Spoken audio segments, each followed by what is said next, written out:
Olá, seguidores!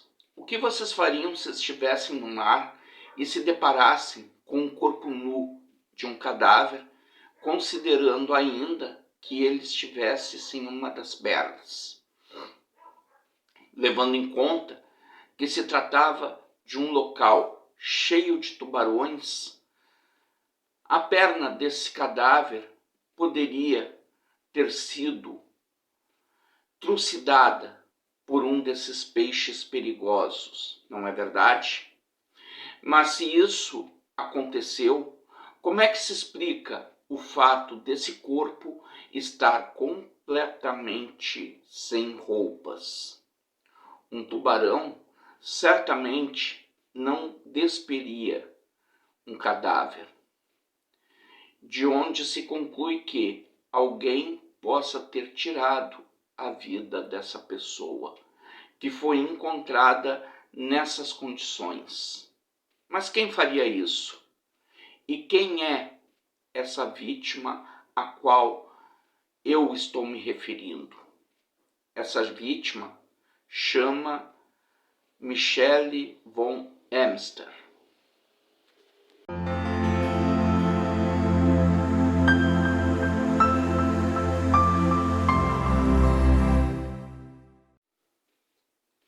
Michelle von Amster nasceu no dia 2 de agosto de 1968, na Califórnia, Estados Unidos. Filha de Ernest e Bernadette von Amster, era a mais velha de 5 meninas na família. Ela se formou em uma escola particular católica e logo após frequentou o St. Mary's College of California, até ser diagnosticada com leucemia. Michelle lutou por 2 anos para que o seu câncer regredisse. Após um tratamento hospitalar de 2 anos, Michelle parecia finalmente curada. Em 1992, ela se mudou para Ocean Beach, uma comunidade praiana com bons restaurantes e diversas atrações. Já com sua saúde em ordem, Michelle foi trabalhar em um restaurante dessa comunidade, como balconista do local. Discreta, ninguém a conhecia bem o suficiente para fazer comentários sobre ela. Poucas coisas podia se dizer sobre Michelle, certamente. Apenas que ela amava o mar, tinha simpatia por felinos e adotou uma gata, a qual deu o nome de Cassie. A garota dividia as despesas da casa com sua colega Coco Campbell, uma estudante de dança. No dia 14 de abril de 1994, Michelle e Campbell estavam prontas para assistirem a um show de música e quando chegaram ao local não conseguiram entrar, pois elas tinham comprado ingressos para a data errada. Campbell relatou à polícia que elas deixaram o local em direção à casa. Mas, em um dado momento, Michelle disse que iria ficar pelo caminho, em um pier, longe de onde morava. Ela desceu do carro de Campbell, não dando satisfações sobre o que faria ali. E aparentemente Campbell não a questionou.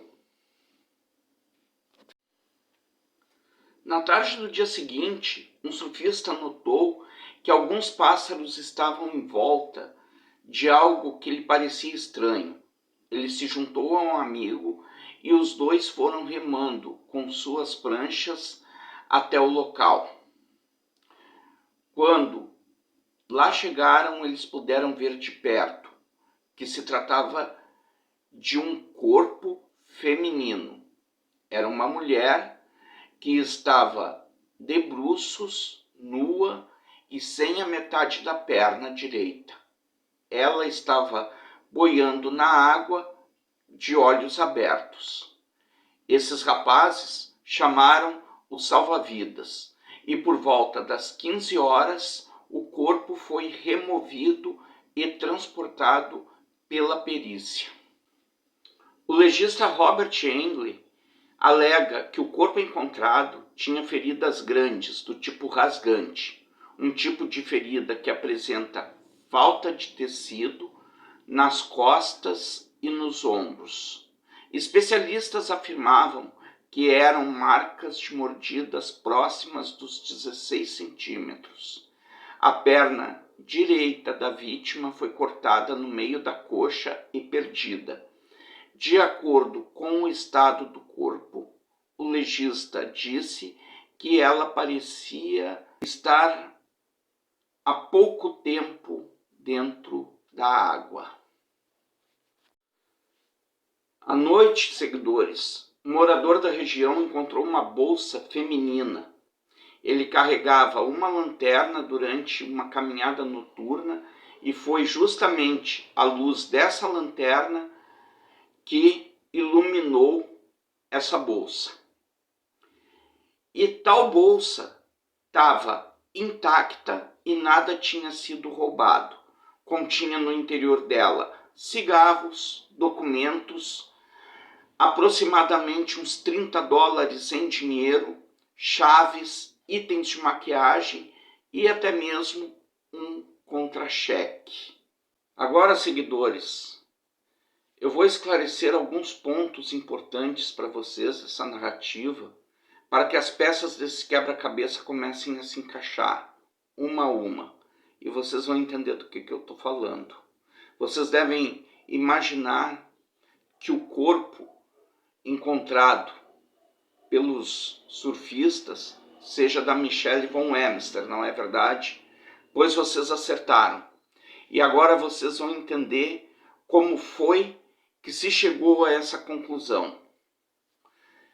No dia 16 de abril de 1994, a chefe do restaurante em que a Michelle trabalhava viu no noticiário da televisão que a mulher falecida e não identificada que foi encontrada na praia tinha uma tatuagem de borboleta no corpo. E assim, essa chefe da Michelle se lembrou naquele exato momento que a Michelle tinha essa tatuagem e que ela não foi trabalhar no dia e logo entrou em contato com a polícia.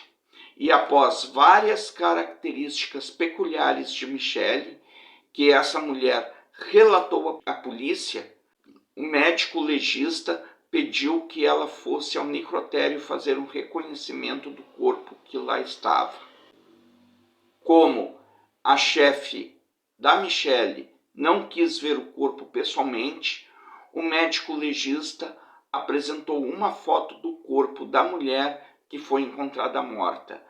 E foi assim que Michelle teve o seu corpo reconhecido e identificado por sua chefe de trabalho. Assim sendo, seguidores, iniciou-se uma investigação imediata.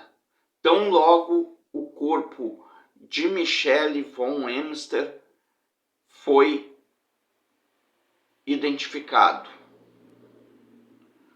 O Dr. Brian Blackburn realizou uma nova autópsia no corpo e ele disse que Michelle tinha vários ossos quebrados, incluindo uma fratura no pescoço. Ela também tinha hematomas e arranhões no rosto e na região dos seios. Foi encontrada grande quantidade de areia em seus pulmões, boca, garganta e estômago. E assim, o Dr. Brian concluiu que os tubarões azuis haviam mordiscado o corpo de Michelle. Seu veredito estava de acordo com o depoimento de Campbell, que afirmou que Michelle entrou na água por volta de meia-noite e foi contra a afirmação de Robert Englund, que afirmou que Michele não ficou muito tempo dentro d'água. Nesse ponto, o caso começou a ficar intrigante. Acontece, seguidores, que a morte de Michele apresentou algumas teorias a serem consideradas. Uma delas é que Michele foi nadar naquela noite e acabou sendo arrastada pela maré, e o seu corpo bateu contra as pedras, causando diversos ferimentos. Porém, a temperatura da água era de 10 graus Celsius naquela noite, tornando improvável que ela fosse nadar por conta disso. Outra teoria é de que ela caiu ou foi empurrada de um local mais alto, explicando assim os ossos quebrados e os hematomas, mas não esclarecendo o fato do corpo estar nu e sem uma das pernas. A teoria mais aceita e plausível para as pessoas, porém, é de que Michele foi assassinada uma vez que chegou ao conhecimento de sua chefe que ela saiu do emprego anterior por sentir-se perseguida por um homem. Mas quem era esse homem? Esse homem, seguidores, se chamava Edwin Decker, e ele conheceu a Michele em 94. Ele admitiu que a perseguiu por semanas até que ela finalmente aceitou sair com ele. E seria no mínimo estranho se Michele aceitasse sair com um homem pensando se tratar de um perseguidor. Edwin parecia empenhado em ajudar no caso, que só tenha tido um único encontro com Michele. Ele pediu inclusive uma reavaliação do caso junto ao IML de San Diego em 2008. Nunca se falou nada sobre sinais de agressão sexual, pois algo violento dessa natureza teria causado lesões genitais visíveis e explicaria que o corpo de Michele estava despido quando foi encontrado. Mas e a Campbell? Campbell foi procurada diversas vezes pela mídia e ela nunca quis dar qualquer entrevista. A polícia parece ter se conformado com o seu depoimento um tanto vago sobre aquele dia em que Michele desapareceu, já que ela não soube precisar horários e nem dar certeza do local em que Michele desembarcou de seu carro. Mas algumas lacunas, seguidores, apareceram nesse caso, como as que eu vou citar agora. Lacunas que ficaram completamente vazias. E são elas: as roupas de Michele, por exemplo, elas nunca foram encontradas. Edwin Decker afirmou que ele e Michele saíram juntos e depois flertaram por telefone durante semanas. Ele parecia acreditar que os dois compartilhavam um vínculo emocional e intelectual, algo que nunca foi confirmado por nenhum amigo de Michele. Ele morava a poucos minutos da casa de Michele. Sobre as atualizações desse caso, eu preciso salientar o seguinte: no ano de 2021, o podcast Shark Files lançou um episódio sobre o caso Michele von Amster, em um blog da irmã de Michele, que não se identificou.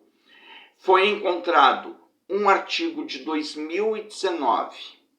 Ele descreve o abuso que Michelle sofreu nas mãos do padre pedófilo Greg Ingalls, junto com o subsequente acobertamento da Igreja Católica, que gerou a queda de Michelle no vício de substâncias ilícitas e remédios para dormir, além de problemas médicos e uma ruptura no seu relacionamento familiar. Além disso, é possível afirmar que, após uma investigação particular, a família tomou conhecimento da real causa da morte, mas prefere manter esse assunto em segredo. Não é possível, portanto, saber se isso é verdade ou não. Até hoje, o caso segue sem uma resposta concreta sobre a morte de Michelle von Amster. Agora, seguidores, chegou aquela hora que eu gosto. Respondam nos comentários as minhas duas perguntas. Vocês acreditam que Michelle foi vítima de um tubarão ou da maldade do ser humano? Essa é a pergunta número 1. E a pergunta número 2. O que vocês acham que aconteceu com as roupas e com a perna direita da Michelle? Sim, não, por quê? Interajam comigo nos comentários, deixem a opinião de vocês e vamos conversar sobre o assunto. O que for bom para vocês, seguidores, vai ser bom para mim também. A história de hoje foi essa, seguidores. Vou voltar a navegar pela internet em busca de novas histórias para contar a vocês. Se inscrevam no meu canal se ainda não for inscrito. Se gostarem, deixem um like, compartilhem o vídeo com os amigos e ativem o sininho para receberem as notificações de novos vídeos que eu colocar no canal. E não se esqueçam de me seguirem naquela outra rede social chamada de Insta alguma coisa, no perfil @onavegantecriminal, tudo junto e minúsculo. E até o próximo vídeo.